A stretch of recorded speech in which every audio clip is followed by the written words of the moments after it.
Panghabang panahon, wala akong ginawa sa buhay ko kundi mag-humanitarian, bit-bit ang pangalang Marcos. Ngayon, nahihirapan ako ipagtanggol ka. Grabe. Di ba? Parang ang hirap ipagtanggol, no? Parang nahihirapan lang ako. Bro, mo yun? Diyos ko. Baka naman yung mga nagre-report sa'yo, Mr. President, hindi ka binibigyan ng tunay na report. Oo. Kagalang-galang na Pangulo.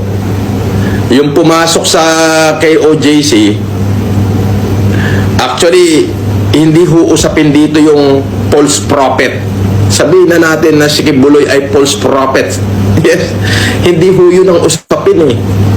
Ang pinag-uusapan dito sa kagalang-galang na Pangulo is yung statement mo na walang baril yung kapulisan. Abay, nung nakita ko yung mga video, naka-full battle gear ho eh. Kulang na lang, may dalang basuka.